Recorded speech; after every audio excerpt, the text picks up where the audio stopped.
thank you very much. Good morning again, everyone. Thank you for having me today to speak on a topic which has seemingly taken a coup against reality, against science, against nature, and above all, truth.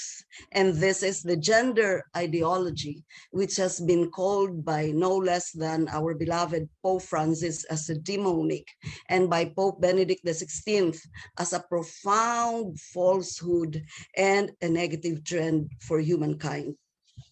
You see, liberal elites seek to establish and enforce a false construction of reality, an ideological pseudo-reality, pushing aggressively the idea that we are our own gods and that we determine our own truth.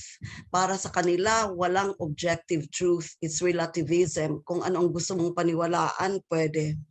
Thus, even if it's self-evident reality that one is biologically male, under this ideology, it is perfectly normal to switch as a female or vice versa, or be some other of the now over 100 classification of genders.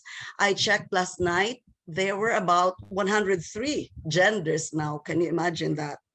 The new president of the United States, in fact, has signed an executive order on trans ideology, where, among others, men who identify as women can compete in women's sports and use the bathroom for girls. Trans girls, they say, are girls and don't have an advantage over biological girls when it comes to sports, which of course everyone can discern flies in the face of common sense. So now in the US, there are states like the state of Idaho passing the Fairness in Women's Sports Acts, but which are even being challenged in courts.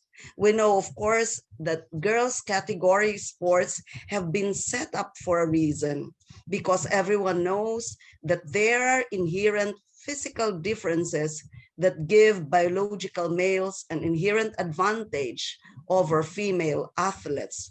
Studies show, in fact, that males have an average of 10 to 50% performance advantage over comparatively fit and trained female athletes.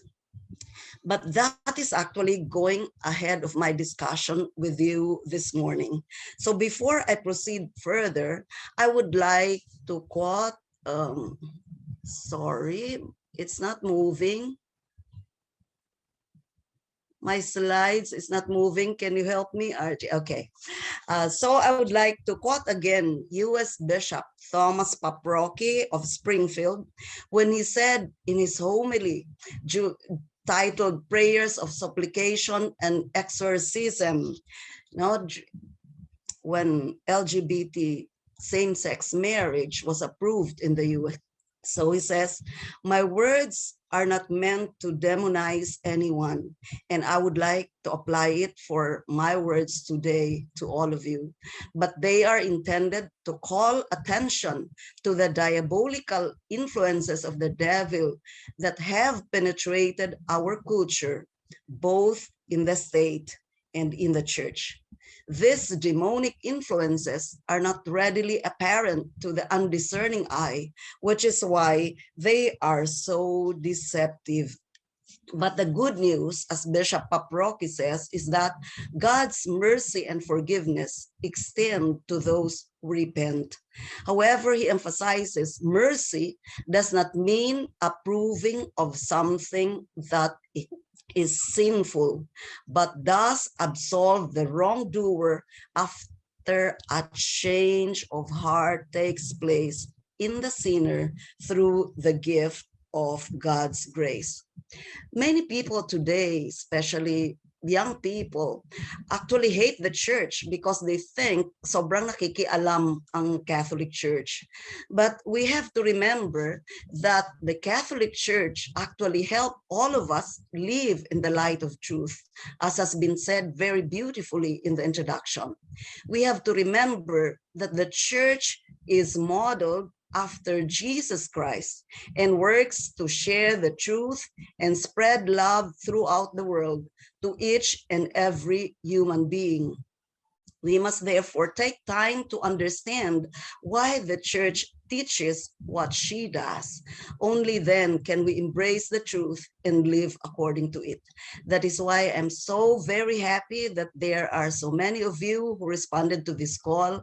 I see Brother Roger of Bangkok. I'm so happy to see your name.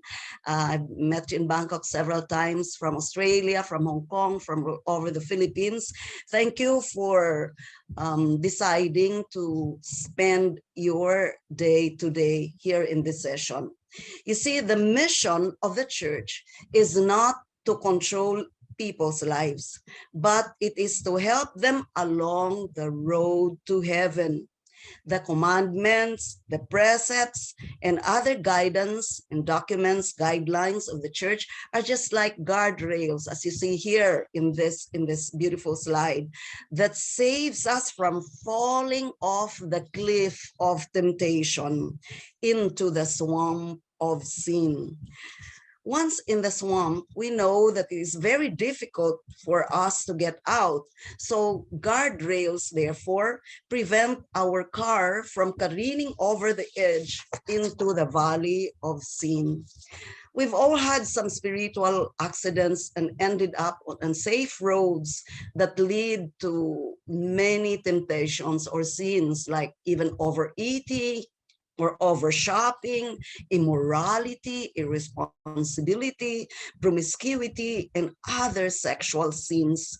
Thus, indeed, we need guardrails and fences like this one so that we will not fall into the abyss of sin or into the traffic jam of sin or temptations. Because if we do, it would be very difficult to get out. Although it is also, I am very, very happy also to say again and again that we are very blessed, because in the Catholic Church, we know that we have a very merciful God and we can always go back to him. So God also provides us exit ramps for us to hurry into, although he always tells us it is better to avoid those unsafe roads or temptations altogether. In Genesis, I would like to bring you back to the first book of the Bible. It says very, very clearly, God created man in his own image, male and female, he created them. Note, God created only two sexes, male and female. And God blessed them, saying, be fruitful and multiply, fill the earth and subdue it.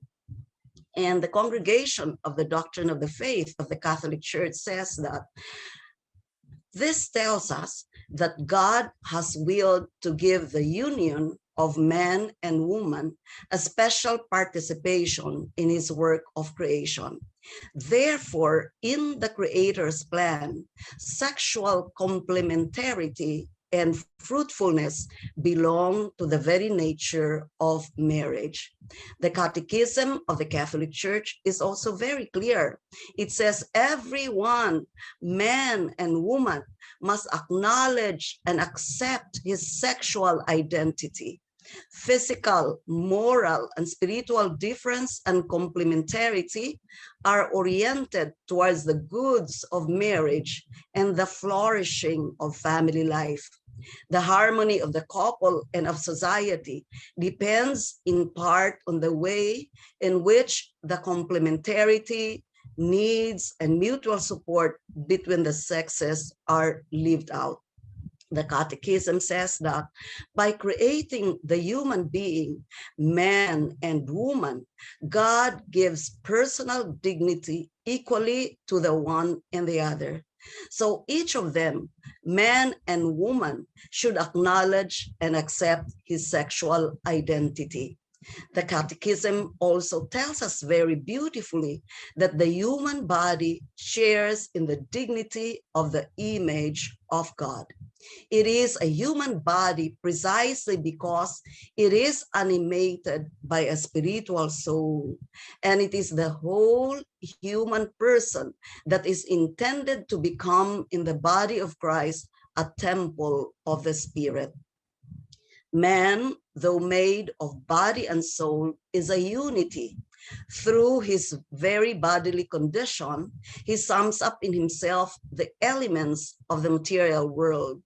Through him, they are thus brought to their highest perfection and can raise their voice in praise freely given to the Creator. For this reason, the Catechism also emphasizes, man may not despise his bodily life.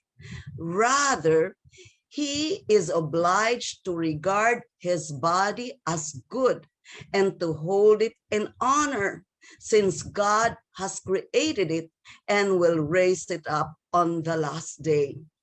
Pope Francis, who has been thought to be very progressive and pro-homosexuals, actually says it very clearly in many of his speeches and in many of his writings. In Laudato Si, for example, or on Care for a Common Home, he also spoke of the ecology of man, just like his predecessors, Pope Benedict XVI. He says, man too has a nature that he must respect and that he cannot manipulate at will. The acceptance of our bodies as God's gift is vital for welcoming and accepting the entire world as a gift from the Father in our common home.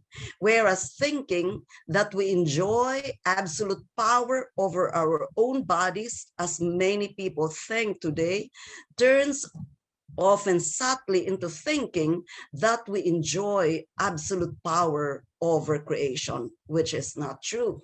Therefore, he says that learning to care for our body, to care for it, and to respect its fullest meaning is an essential element of any genuine human ecology. Valuing one's own body in its femininity or masculinity is necessary if I am going to be able to recognize myself in an encounter with someone who is different. In this way, we can joyfully accept the specific gifts of another man or woman, the work of God, the Creator, and find mutual enrichment. It is not a healthy attitude which would seek to cancel out sexual difference because it no longer knows how to confront it. Pope Francis also in his encyclical Amoris Laetitia also tells us that sex education, which is actually the primary responsibility of the parents, which we should not surrender to other organizations or to schools, also include the responsibility for teaching the sexual differences as a way of helping the young to overcome their self-absorption and to be open and accepting of others. Beyond the understandable difficulties which individuals may experience, says Pope Francis, the young need to be helped to accept their own body as it was created. For thinking that we enjoy absolute power over our own bodies turns often subtly into thinking that we enjoy absolute power over our creation. So therefore, he says, an appreciation of our body as male or female is also necessary for our own self-awareness in an encounter with others who are different from ourselves. In this way, he says, we can joyfully accept the specific gifts of another man or woman. Again, he emphasizes the work of God, the Creator, and find mutual enrichment Sex education, he says, should help young people to accept their own bodies and to avoid the pretension to cancel out sexual difference.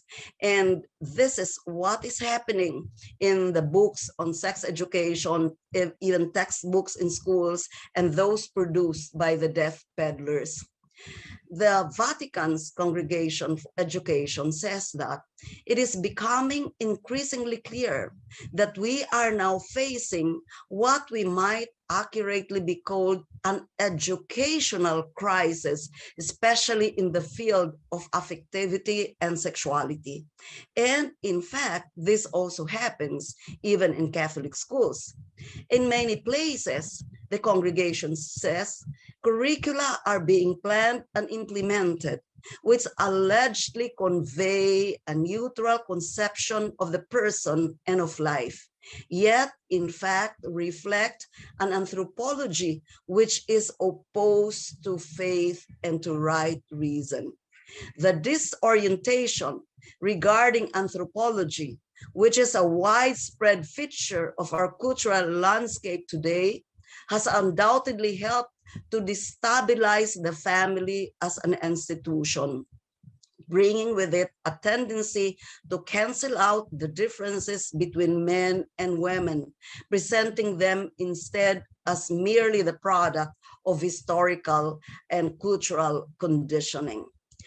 The Vatican's Congregation for Catholic Education issued a 31-page document on February 2 in 2019 titled Male and Female, He Created Them, Towards a Path of Dialogue on the Question of Gender Theory and Education. So it tells us, what is gender theory? It is actually an ideology that denies the difference and reciprocity in nature of a man and a woman, and envisages a society without sexual differences, thereby eliminating the anthropological basis of the family. This ideology leads to educational programs and legislative enactments that promote a personal identity and emotional intimacy radically separated from the biological difference between male and female, with the consequence that human identity becomes the choice of the individual, one which can also change over time. It also seeks to assert themselves as absolute and unquestionable, even dictating how children should be raised. The proposition of the gender theory converge in the concept of queer, which refers to dimensions of sexuality that are extremely fluid or flexible and, as it were, nomadic. So I can be a woman today, but tonight I can identify as a man, and tomorrow again another gender, etc. So this culminates in the assertion of the complete emancipation of the individual from any a priori given sexual definition and the disappearance of classifications, which they say as overly rigid. The duality in male-female couples is furthermore seen as conflicting with the idea of polyamory, that is, relationships involving more than two individuals. That's what those who are proposing this theory and aggressively pushing it all over the world wants, that we can have as many sexual partners as possible and we can identify in as many genders as possible. Because of this, it is claimed that the duration of relationships as well as their binding nature should be flexible depending on the shifting desires of the individuals concerned. Can you imagine that? So therefore, there are a lot of consequences. This new range of relationships become kinship na lang. So it's no longer an institution, which are based upon desires or affection, often marked by a limited time span that is determined, ethically flexible, or even sometimes by explicit mutual consent without any hope of long-term meaning. So it can just be a one-night stand, even for those whom you don't even know, and ask after, excuse me, what is your name, please? So naturally, this has consequences for the sharing of the responsibilities and obligations inherent in maternity and paternity, or of motherhood and fatherhood. Of course, we know, and it is very clear, that the church clearly has problems with this vision of sexuality and relationships. The Christian anthropology, which has its roots in the narrative of human origins that appears in the book of Genesis, which I gave you in the opening of my talk, which says that God created man in his own image, male and female, he created them. These words capture not only the essence of the story of creation, but also that of the life-giving relationship between men and women, which brings them into unity with God. Let's have a little review. I know that you know all this, but we need to review because it seems people are forgetting nowadays because of the aggressive push of this ideology. In God's perfect plan, he instituted marriage to be a permanent, faithful union between a man and a woman, intended for the good of the spouses and for the bearing and raising of children. So this is very important for us to emphasize in our evangelization conferences. Marriage has been raised by Christ himself to the dignity of the sacrament. In fact, Pope Francis emphasizes this in his first encyclical called Lumen Fidei, or the Light of Faith. He reiterates that marriage is a union of one man and one woman for the purpose of procreation and nurturing of children. So it is not only for sexual satisfaction, but it is also for procreation or the bearing of children. So therefore, he says, there is a need to reaffirm the metaphysical roots of sexual difference as an anthropological refutation of attempts to negate the male-female duality of human nature from which the family is generated. Drawing on the teaching of Pope Benedict XVI and Pope Francis, the Congregation on Catholic Education says that the denial of this duality not only erases the vision of human beings as the fruit of an act of creation, but it creates the idea of the human person as a sort of an abstraction who chooses for himself what his nature is to be.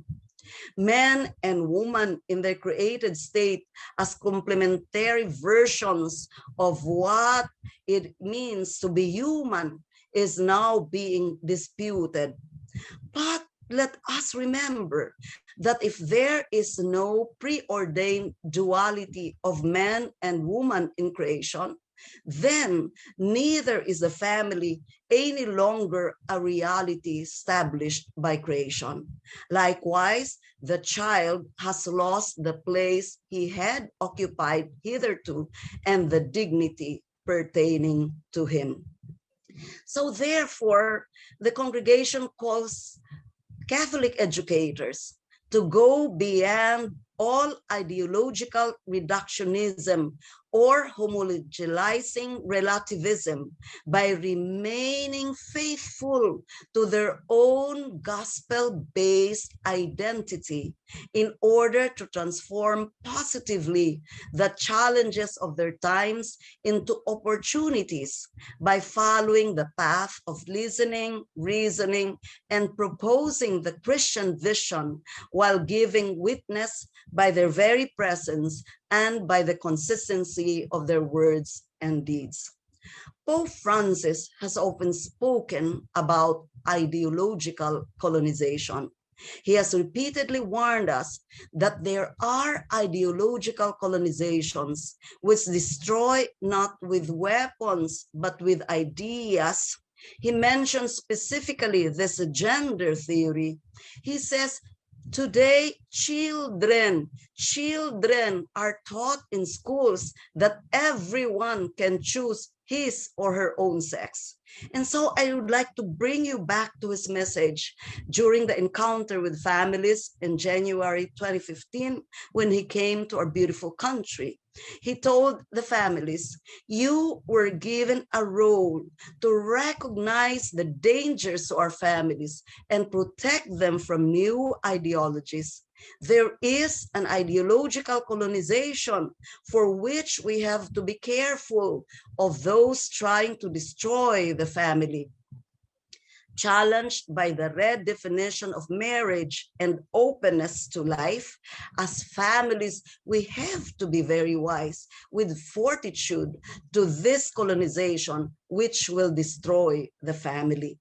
And in his return from the Philippines to Rome, he was asked by the media flying with him, why are they teaching this?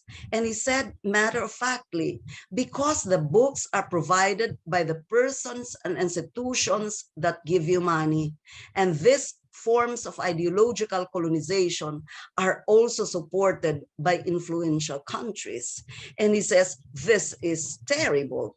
For example, this ones, many of you who already have attended my talk have seen this. It is called Healthy Young Ones, a Teen's Guide to a Healthy Lifestyle, which is produced by the Department of Health and financed by Plan International, which is an international organization. It says on page 39 on understanding sexual orientation that persons with homosexual orientation, sometimes referred to as gay for both men and women or a lesbian for women, and it says that homosexuality is not an illness, mental disorder, or an emotional or social concern, and it does not require treatment, which is actually false. And I hope I had all the time to explain this to you, but I only have 1 hour with you. Homosexuals are capable, it says, of having a lasting, loving, long-term committed relationship with a single partner. They're also capable of being good parents, which is not also true also according to studies.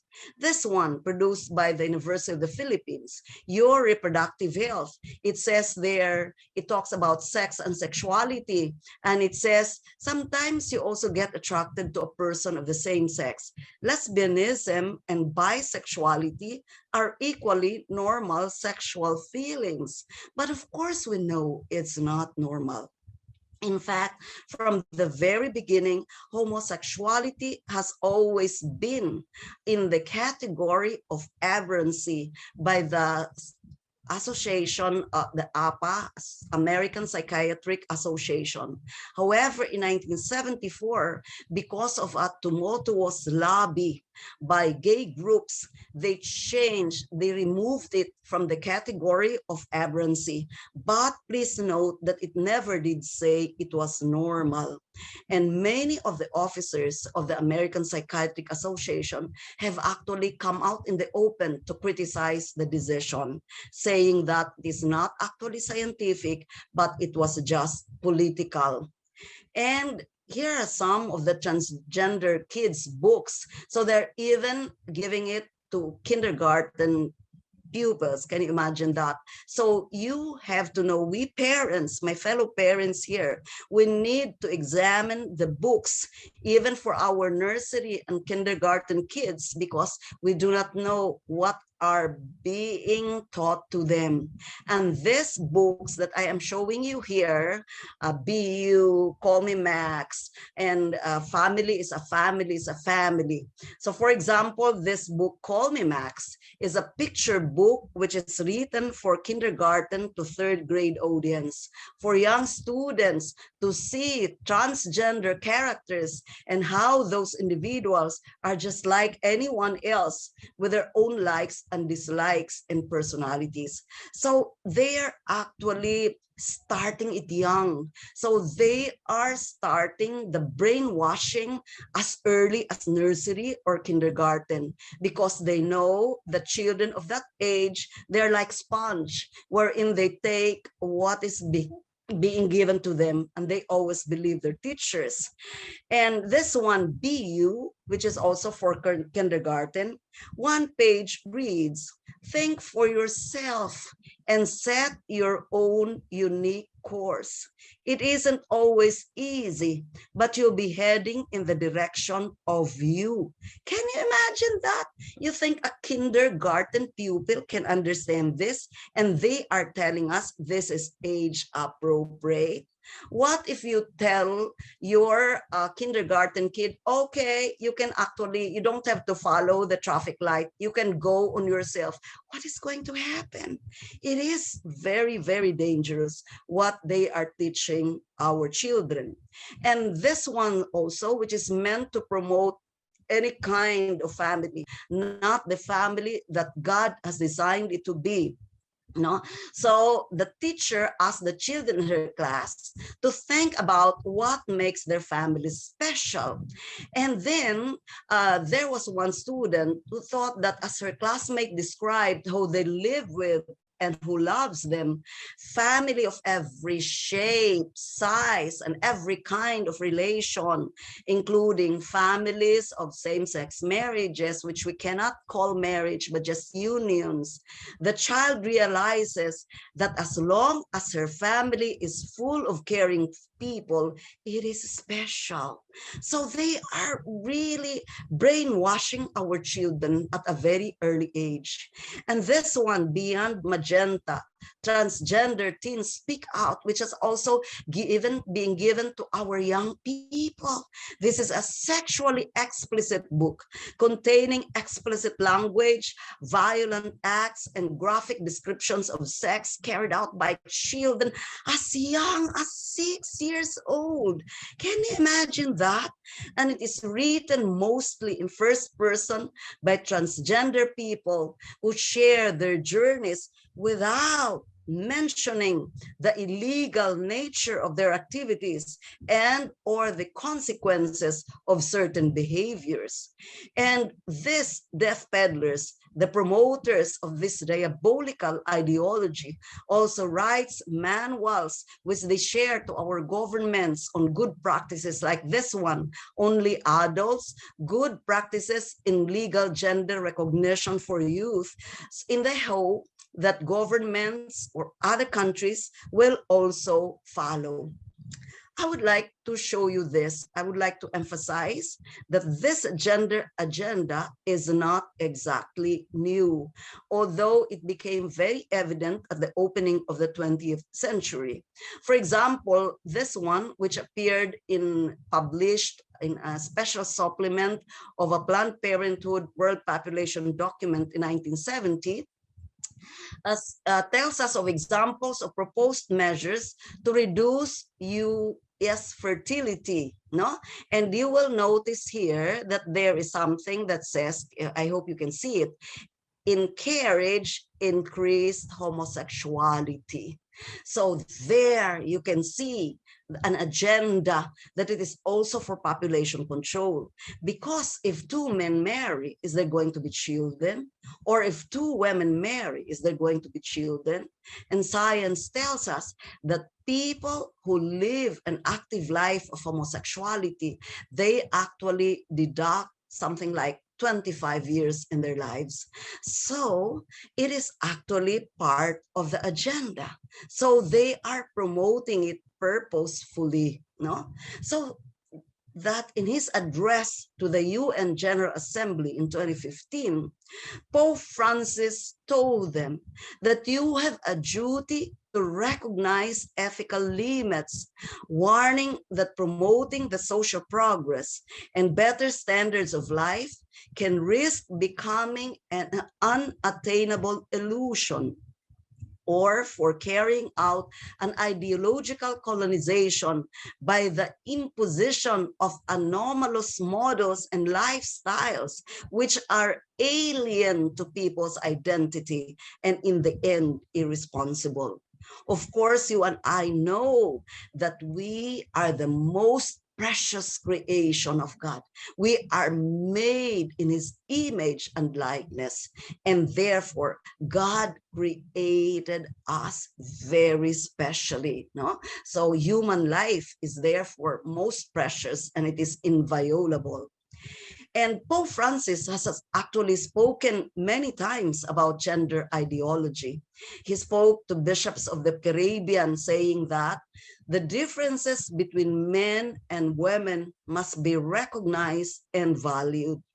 Efforts to convince people that the differences between male and female are simply social conventions like what they want us to believe today, which limit individual freedom, ignore the fact that men and women need each other in order to understand themselves. He says the differences between men and women are not of the order of opposition or subordination, but rather of communion and generation, which is why the human person, male and female, can be said to be made in the image and likeness of God. The complementarity of man and woman, the summit of divine creation, is being questioned today by what is called gender ideology in the name of a society that is freer and more just. And the most recent statement of Pope Francis on this diabolical gender theory is actually in a book prepared by a priest commemorating the 100th anniversary of Pope St. John Paul II's birth, where Pope Francis offered a commentary. And in the interview by Father Luigi, he was asked where he sees evil is most at work today. And without beating an eyelash, Pope Francis said, one place is gender theory. No, one place is gender theory. He says that gender theory is dangerous because it aims to erase all distinctions between men and women, male and female. It seeks to destroy at its roots the creative project that God wanted for each of us, which is diversity and distinction. It would make everything homogeneous or neutral. It is an attack, our Pope tells us, on difference, on the creativity of God, on men and women. Austrian Bishop Lon of Salzburg also said that he wrote an essay in an article, and I read it. And he says in that article that during their visit, ad limina visit to the Vatican, he says, Pope Francis told me gender ideology is demonic. Indeed, the bishop says, gender ideology is the destruction of persons, which is why Pope Francis was justified in calling it demonic. The core thesis of the sick product of reason is the end result of a radical feminism, which the homosexual lobby has made its own. It asserts that there are not only man and woman, but also other genders, and furthermore, every person can choose his or her own gender. Like this one, you can be gender queer, you can be intersex, male to female, or you can be non-binary, neither male or female. And others, you can see it on Facebook that if you're not male or female, here's your options for your Facebook profile. You can be a gender, androgynous, bigender, etc. No? And again, I checked last night, there were over 100 genders now. How crazy is the world becoming nowadays? Gabriel Kubi, my fellow speaker in one of the international congresses on the family in Georgia, here in Asia, wrote a very beautiful book, The Global Sexual Revolution, Destruction of Freedom in the Name of Freedom, where she says gender ideology is the deepest rebellion against God that is possible. Man does not accept that he is created as man or woman. No, I decide, he says, this is my freedom, even if it's against experience, against nature, against reason, and against science. It robs man of the last remnant of his identity, that is to be a man and a woman, after having lost faith, family, and nation. It is indeed diabolical, she says in that book, that an ideology which every person can discern as a lie can capture the common sense of people and become the dominant ideology of our time. Pope Benedict XVI has spoken about gender ideology several times. He spoke of it as a negative trend for humankind and a profound falsehood. And it is the duty of the pastors of the church to put the faithful on guard against. According to this philosophy, he says, a matter of fact, sex is no longer a given element of nature that man has to accept and personally make sense of. It is a social role that we choose for ourselves, while in the past it was chosen for us by society. That is what the gender theorists are telling people nowadays. The profound falsehood of this theory and of the anthropological revolution contained within it is obvious. Pope Benedict XVI tells us, people dispute the idea that they have a nature given by their bodily identity that serves as a defining element of the human being. They deny their nature and decide that it's not something previously given to them, but that they make it for themselves. Being created by God as male and female, my dear brothers and sisters, pertains to the essence of the human creature, Pope Benedict tells us. This duality is an essential aspect of what being human is all about, as ordained by God himself.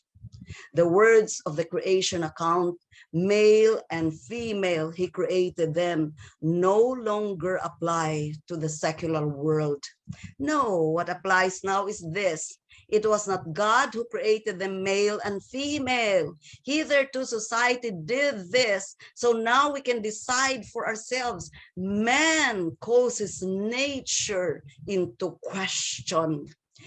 And he repeated again in many of his speeches, it is a negative trend for humankind, although it may be disguised by good feelings in the name of alleged progress, alleged rights, or an alleged humanism. Thus, the church reaffirms her great yes to the dignity and beauty of marriage as an expression of the faithful and generous bond between one man and one woman, and her no to gender philosophies, because the reciprocity between male and female is an expression of the beauty of nature willed by God, our Creator. Pope Benedict XVI says When the freedom to be creative becomes the freedom to create oneself, then necessarily the maker himself is denied.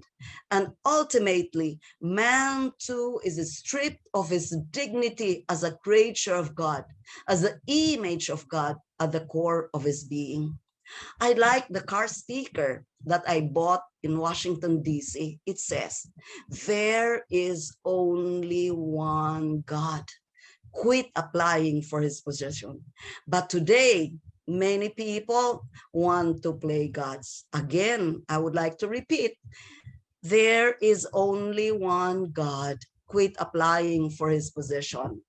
Cardinal Barragan, former head of the Vatican's Council for Pastoral Assistance to Healthcare Workers, has also said, acting against nature and the dignity of the human body is an insult to God. It's like you are telling God, God, you created me wrongly. You don't know you created a mistake, no? So let us ask ourselves, does God create a mistake? Of course, we know that God never creates a mistake because God is perfect. God is all-knowing. Even before we were born, he already knew us. Even before we were knitted in our mother's wombs, as the Bible tells us, he already knew us. He even knows how many hairs we have in our head, no? So he is all knowing. So we just need to bring back God into our lives, no? So it is the duty of pastors of the church, says Pope Benedict, to put the Catholic faithful and every person of goodwill and right reason on guard against the trend of these ideologies. A quotation from a doctor who attended a Vatican conference, and he says, this ideology calls itself progressive, but it is nothing else than the ancient serpent's offer for man to take control, to replace God, to arrange salvation here in this world. It's an error of religious nature, no?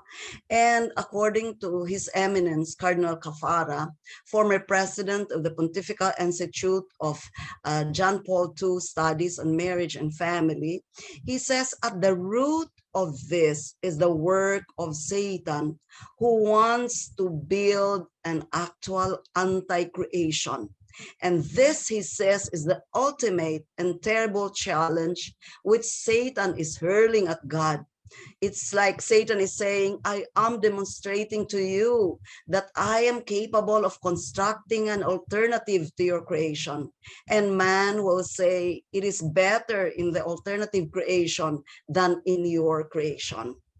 Let me share with you a portion of the treatise, a quotation from the treatise of Saint Catherine of Siena, which says, it shows how much the Lord condemns homosexual acts.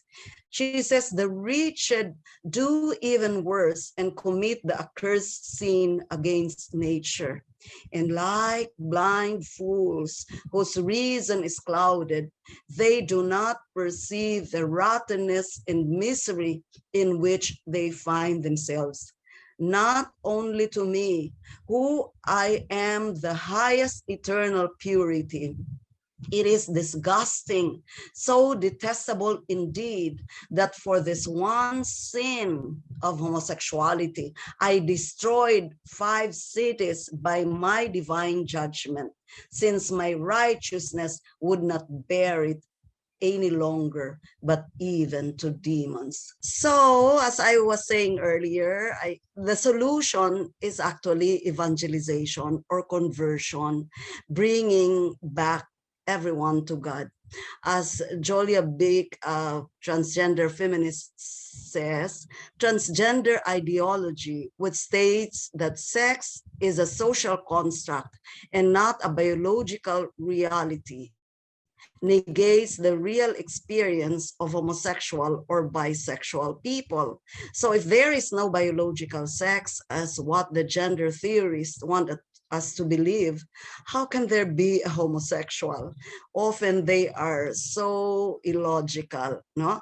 And sex self-identification is a legal jackpot for sexual predators. And of course, we have seen so many news of like men who just say that they are identifying with women, so they are placed in women's bathrooms, etc. And then there are incidents of rape, no?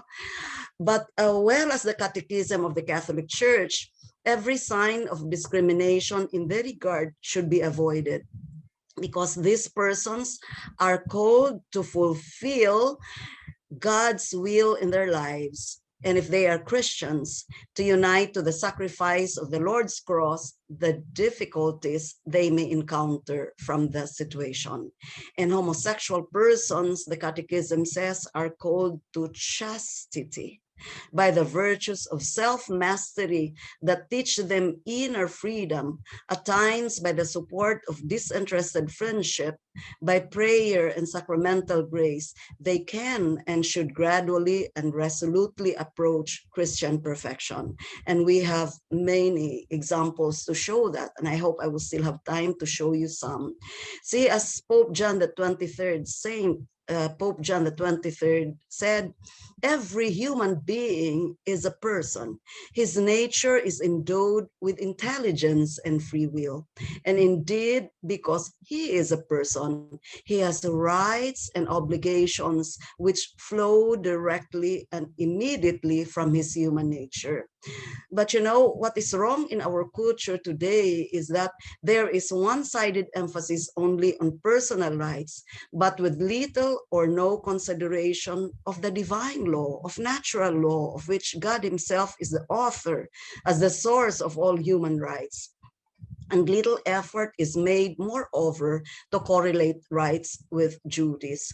But there is a lot of hope. Although they say that there's a lot of problems in the church now, we have this 500 Catholic clergy from the United Kingdom who made a document to commit themselves to preaching the truth on gender. And I think we should also do this. And they repeat that human being is a unity of body and soul, constituting a single identity that encompasses every aspect of our being. By contrast, the essence of gender ideology is the claim that our souls or our psychological and spiritual faculties can be at variance in their sex or gender, so that of our healthily functioning bodies, no? And a small minority of people do find it difficult to accept their own sex and seek to be identified as members of the opposite sex, or they even undergo gender reassignment surgery. And this 500 UK Catholic churches tells us, and I think this should be our stand too, such individuals need to be treated with sensitivity, but also with honesty. A real solution won't be found in rejecting their bodies or medically correcting them, but in addressing the emotional and social factors that really give rise to this disassociation, which is now known as gender dysphoria. One perfect example of that is Walt Heyer, which you can see on my screen. Walt Heyer lived for 8 years as Laura here on the right side, and this is him now. No? So he says that those who are struggling with their identity as man or woman and think sex surgery is the solution need to go to a psychologist or psychiatrist and get into therapy and dig down and deep to find out what is causing this desire, because there is some underlying psychological or some psychiatric issue that is unresolved that needs to be explored. whether it be sexual abuse, whether it was physical abuse, whether it was modeling. And Walt Hayer says it from a first-hand perspective, because from a man, he actually left his wife and family, and then he had a surgery, and then he realized that the hormones that was injected to him and the surgery didn't actually make him a woman. So, and then he tried to look into the deepest part of his heart, and then he realized that it was because when he was young, he was given a purple dress by his grandmother, who actually affirmed his feminine identity, which was actually false. And this 500 priests from the United Kingdom quotes again the scriptures that Christians believe the body is fundamentally good and is never a mere shell for an identity. Genesis makes it clear that sexual difference is not an accident, but an integral part of God's plan for humanity.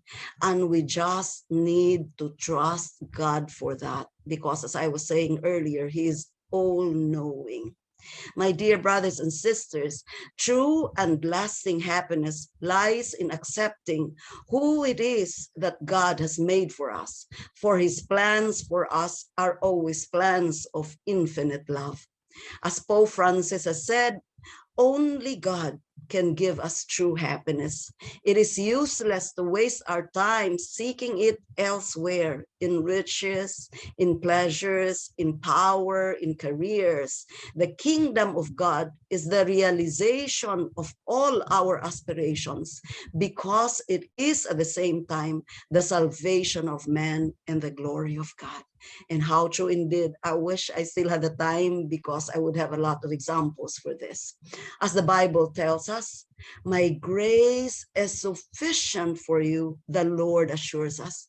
For my power is made perfect in weakness. I will all the more gladly boast of my weaknesses, that the power of Christ may rest upon me. For the sake of Christ, then, I am content with weaknesses, insults, hardships, persecutions, and calamities. For when I am weak, then I am strong, because it is already the power of God that will embrace us. And those who have gender reassignment, like Walt Hayer and many others, and we have many examples of that, usually live to regret it, adding that it can have a significant impact on their mental health. Therefore, the most charitable response in this situation is not to encourage a person to transition, but to wait and pray and reflect.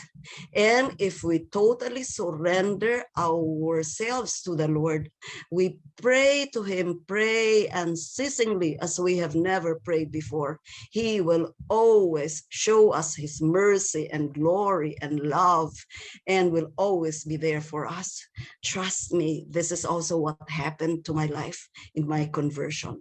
And this is especially true when it comes to adolescents and young people, for whom such an ideology can cause real harm. You can watch this video of a transgender girl who actually had a surgery, and then he changed his mind. So he took hormones to become a girl, but after 2 years, he realized he was a boy after all. But you know, the hormone therapy gave irreversible effects to his body. So this is him, Patrick Michel. But you know, he grew up in a dysfunctional family. His dad left them when they were young, and his mom actually encouraged him. He didn't have a male father figure or male model in the family. It was only him and his mom, and his mom encouraged him and support him for that. Be happy without completely changing who I am. But you know, he cannot go back wearing the usual shirts of men. As you can see here, his shirt is big.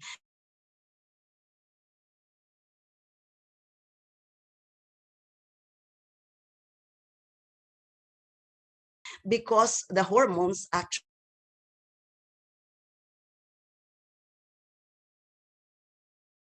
made his breast grow, but then children to express some confusion about their gender. This confusion, however, often dissipates by the time they reach maturity. Interfering with this natural progression does more to mess them up than it does to help.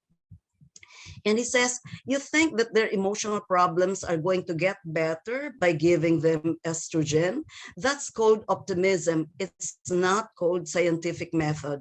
So he says, I think the whole thing is experimental in that sense. But the good news, this experienced pediatrician tells us, is that all major articles, this says that these children will revert to their natural sex through puberty if we don't encourage them to transition. What we should do then is to have confidence in the statistics and not mess up with the child along the way. And I encourage you to watch his talk, The New Ideology of Gender Fluidity. I copy you the link, or you can just Google it, and it's a very beautiful talk. And the most recent case that I would like to share with you is the case of Kara Bell, now 23 years old, which was decided by the court only in December 2020. Kara Bell, as you can see here in the picture, was born female, but he later transitioned to male. What happened? He was actually referred to England's Gender Identity Development Service. And then what happened was he was prescribed puberty blockers at age 16, and he had a double mastectomy at age 20. So he had his breast removed. But now he regrets transitioning, which has left her with no breast, a deep voice, body hair, a beard, and affected sexual function. And this may make her well infertile. And Kara Bell actually brought her case to the court, where he challenged that this agency should have challenged her more on her decision to transition to male. She said she had doubts, but she gained courage from the internet. And indeed, I would like to emphasize that the role of social media has been cited as a possible factor in the sharp rise in the number of people transitioning or approaching this so-called gender clinics for help.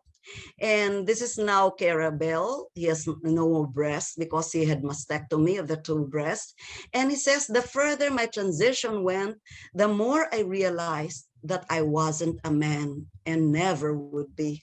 As I matured, I recognized that gender dysphoria was a symptom of my overall misery, not its cause. Indeed, as a person matures, spiritually especially, then there are many realizations that he or she will have. And he realized that what was really going on was that, she says, I was a girl insecure in my body who had experienced parental abandonment, felt alienated from my peers, suffered from anxiety and depression, and struggled with my sexual orientation. So she thought that it would be better for her to be a male. And the court decision handed down in December 2020, December 1, says that the promotion of transgender issues on social media should be subject to safeguarding measures. Children under 16 are unlikely to give informed consent to receive puberty blocking drugs. But what happens now is these big techs who are actually peddlers of the culture of death, they actually deplatform us, and then they usually erase what is true and what is good. So for example, if you are anti-homosexuality or anti-transgender, then they may deplatform you. And this case was actually discussed during a committee hearing in the US. And US Senator Rand Paul, who is a practicing physician, says that hormonal interruption of puberty can permanently alter and prevent secondary sexual characteristics. And he actually quotes the American College of Pediatricians, which reports that 80 to 95% of prepubertal children with gender dysphoria will experience resolution by late adolescence if not exposed to medical intervention and social affirmation. So affirming them will actually make it worse.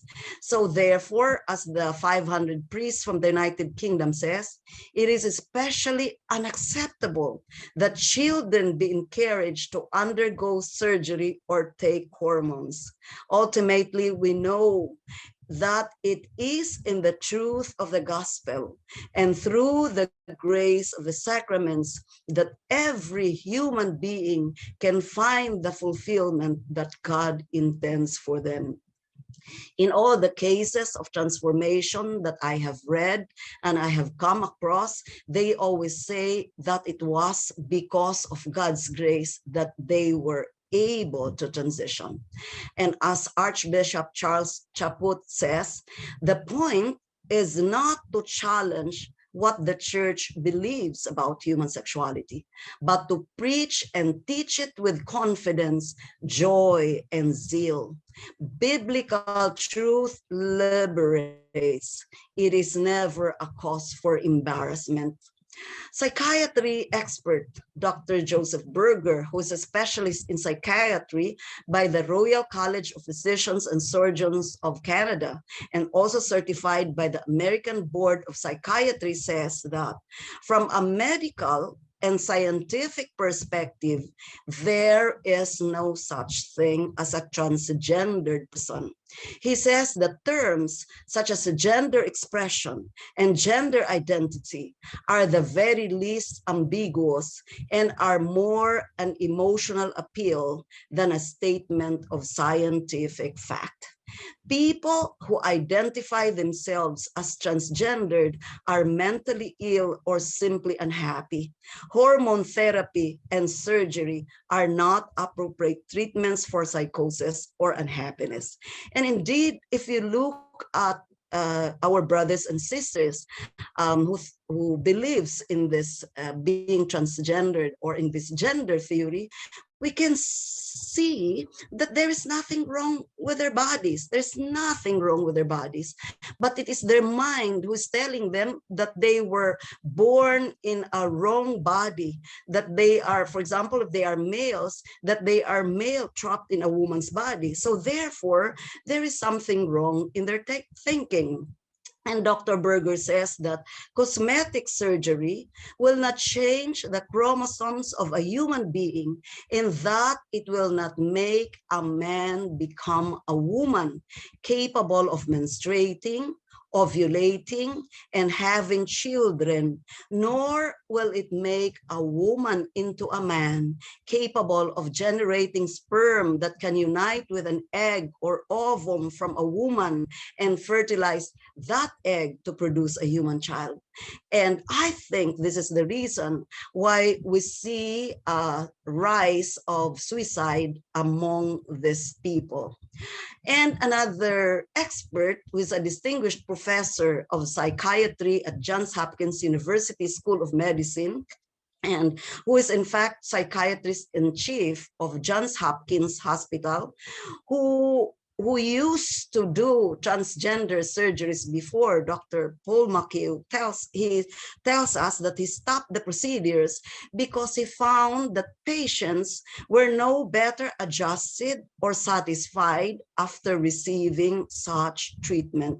He wrote as early as 2004 that Hopkins was fundamentally cooperating with a mental illness by catering to the desires of people who wanted surgery to change their biological sex. And my dear brothers and sisters, I am sharing this with you, not to discriminate you or to let people be angry at you. No, this is actually to share with you scientific information and experience so that you will learn, and by the grace of God, you will be able to change in God's amazing grace according to what and how God planned you to be. As Dr. Paul McKee says, we psychiatrists, I thought, would do better to concentrate on trying to fix their minds and not their genitalia, to provide a surgical alteration to the body of this unfortunate people was to collaborate with a mental disorder rather than to treat it. I truly wish I had all the time to discuss with you many examples, because I also have personally counseled some homosexuals, and thanks be to God, by God's amazing grace, they are now fully functioning males or females. And there are so many experts who actually are with us in this. In fact, Dr. Michael Ledlau also, this is also recent, an endocrinologist, board certified physician from California, who made a critique of a transgender book called I Am Jaws, shares with us his findings. He says that what is said there, that I was born this way, contradicts known medical facts. For example, there is a study on twins, no?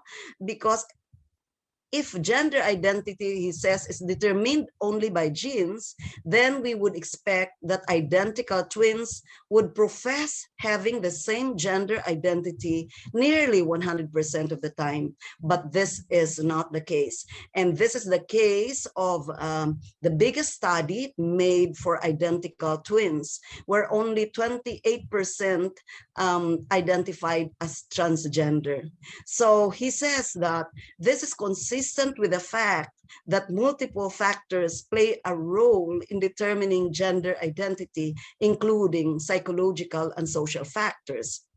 Actually, in my other presentation, I mentioned there, or I discussed there, the results of scientific studies. So no genetic studies have ever identified transgender gene. He says, he discusses about chromosomes, and he says that these sex chromosomes are present in every cell in the body, and they remain in the cells from conception until death, and they do not change. So it is his mind that is giving him the trouble. This is a psychological condition rather than a psychological one. And it is very sad that in many progressive countries nowadays, they now penalize counseling for people who think they're transgendered or they want to transition.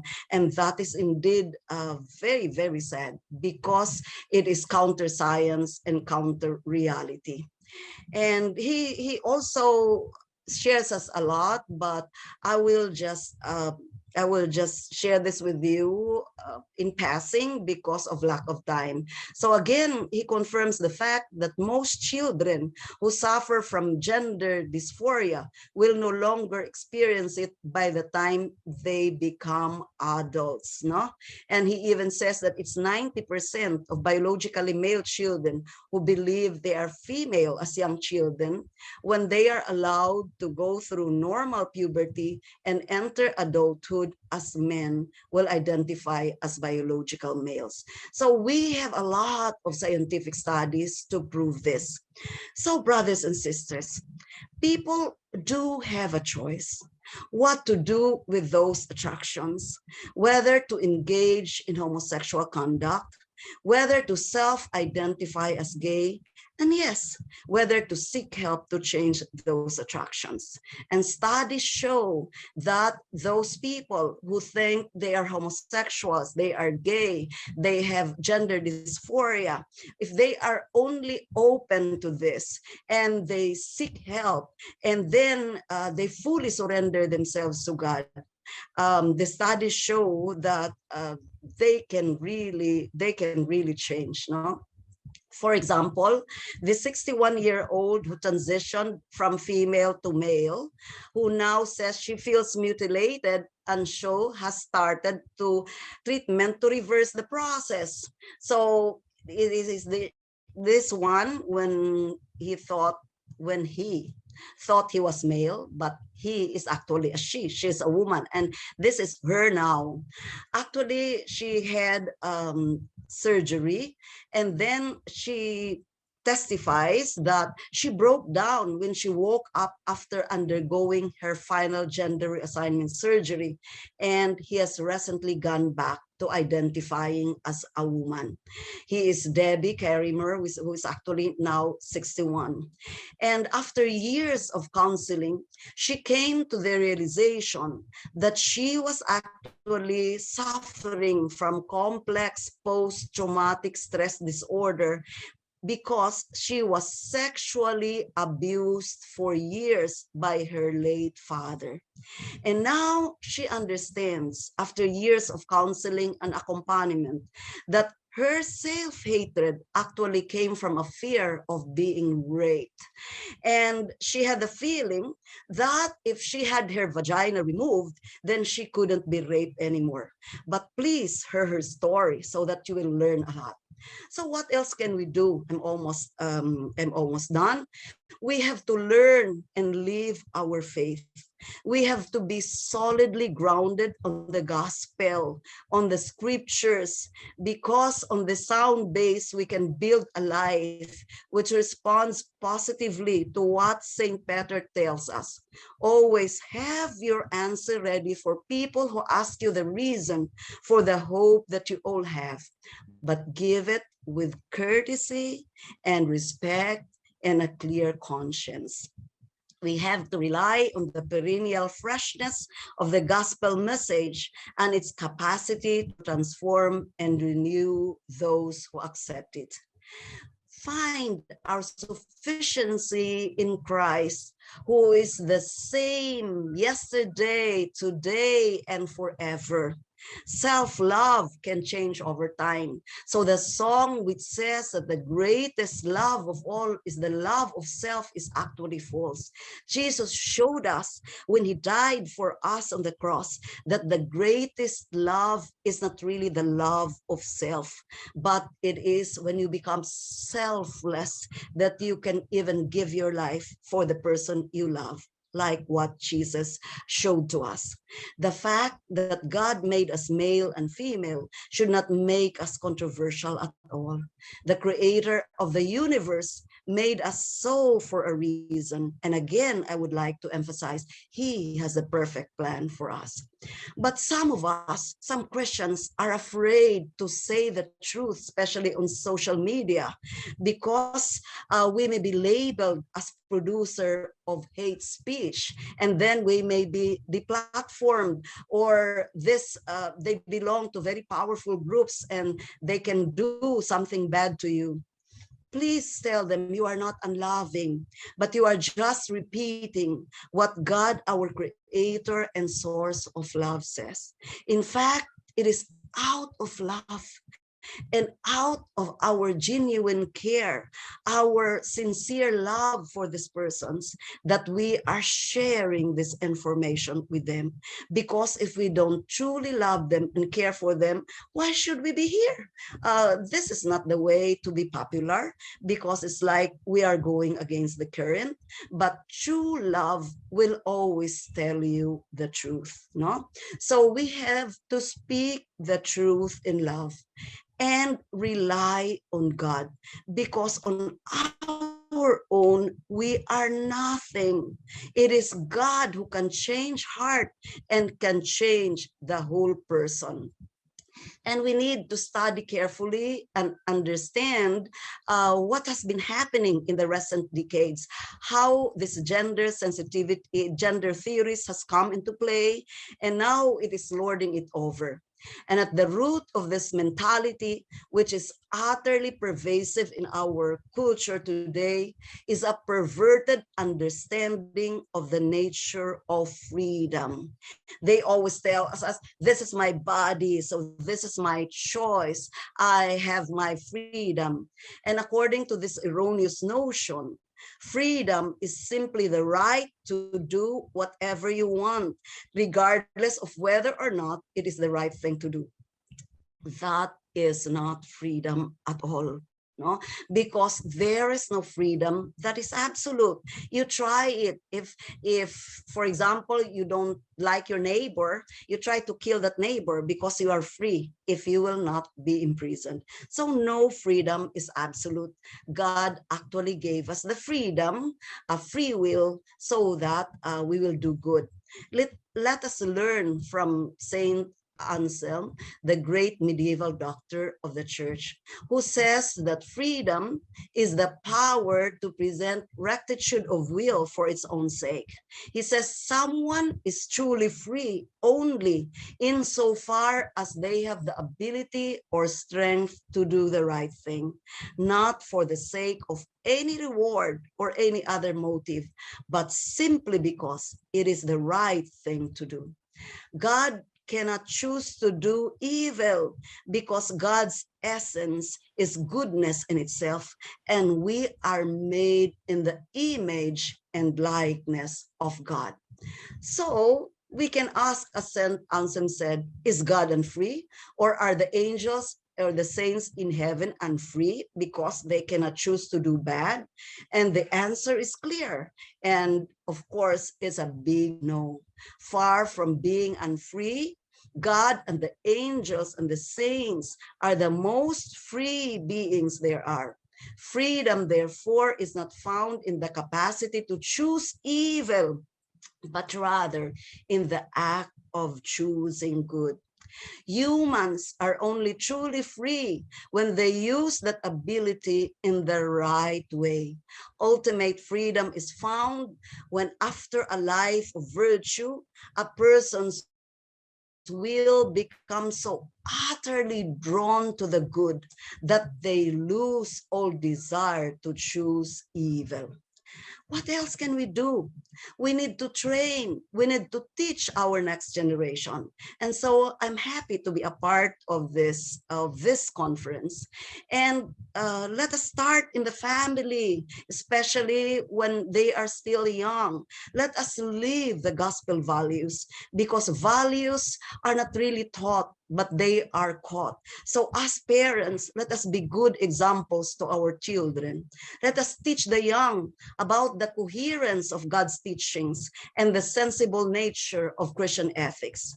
Make them realize that unrest and dissatisfaction in the world is caused by the illusory pursuit of self-defined happiness. Saint Ignatius tells us that our hearts are restless until it rests in God, because we are designed that way. Just like if cars are wired to gasoline or diesel and they cannot run without petrol, we too, we human beings who were created specially by God, made in his image and likeness, especially willed by God, we are wired to him, and we can never be happy. We will always be restless without him in our lives. So Pope Francis encourages us, reminds us that we parents have the primary responsibility to evangelize our children. And he tells us to re-catechize our children because of the strange ideas that they are being exposed to by their teachers and school books. This ideological colonization, he says, poison the soul and the family. We must act against this because they do so much harm and destroy society, nations, and families. But let us look at everyone, regardless of who they are, homosexuals, transsexuals, in the eyes of Christ. This is actually from Walt Hayer, because if we look at them from the eyes of Jesus, then we can see someone who can be redeemed and can be restored. Former transgender, Walt Hayer says, let us get to know them. Let us look at their hearts to see where they are. Sit down with them and ask what they are struggling with. What is troubling them? Maybe they were sexually abused. And according to studies, 40% of those who identify as homosexuals or transgenders were actually physically abused when they were young. And when they begin to identify what happened in their lives, unpack it. When they realize why they feel this way, just like the few examples that I have given you, and I tell you, we have a lot, then they realize they don't have to act as transgender, because then there is a different term that can describe them. You read the story of Kathy Grace Duncan, who lived for a man for 11 years. She tells us, people have a lack of understanding. They think it's all a choice. It's not all a choice. He says, yes, it is, but no, it isn't. It is an unconscious choice, she says now. They're making a choice from a place of pain, from that place of wanting to escape, because what they are has been so hurt, so unsafe. So where they feel they will be hated, so they want to change their sex. Transgender homosexuality, she says, is a place of brokenness, and we need to address that brokenness before we can address the identity issues. So you can see here she is when he transitioned into a man for 11 years, but now she's for more than 25 years already a woman. And thanks be to God, by God's amazing grace. And look at this family. This father lived as a sexually active gay man, and by God's grace, she says, I'm now married with 3 daughters. And he says, living the gay lifestyle was empty and a place of depression for me, where I just wasn't fulfilled. And let us all strive to work for a strong, caring, loving community. A lot of those LGBT people who have transformed says that they were there, they decided to stay there because they say it was a tight community where they found caring, they were caring for each other. So let us make the church a refuge. And the church is not only the building, not only the priest, but it's actually all of us. God says, God is calling on all of us, especially those brokenhearted. Come to me, all ye who are weary and burdened, and I will give you rest. And I tell you, I say this with all my heart, because I was a very different person. And when I started going back, surrendering myself to God again, then I realized when we have God in our lives, there is no place for depression. So in fact, during these lockdowns, where many people feel so sad, so unhappy, and there are some who says their mental health has been affected, I am actually very happy to be here. And for the first time, I'm spending a lot of time here at home. If it is not COVID, I would be in other countries proclaiming the gospel of life to wherever the Lord sends me. So, you know, it is really true. My realization in my conversion is that God is really alive. Mom Mary is alive. Saint Joseph is alive. All the angels and saints in heaven are alive. And if we call on them, they will make haste to help us. It is truly true what is said in the Bible, that if you have God in your life, you shall really have found the pearl of great price, and you will be willing to sell all your possession to be able to acquire that pearl of great price. And also, we can share powerful transformational stories. Some of them I shared with you. Here are some sites which you can go and read about those changed lives. And now those people, they're actually having a march in Washington, D.C. And in 2019, there were 200 participants of ex-LGBT men and women. So they prove that homosexuality indeed can and has been healed. Sincere trust, hope, prayer, and hard work are required from all involved in the process. As Pope Francis reminds us, let us not fall into the sin of trying to replace the Creator. We are creatures and not omnipotent. Creation is prior to us and must be received as a gift.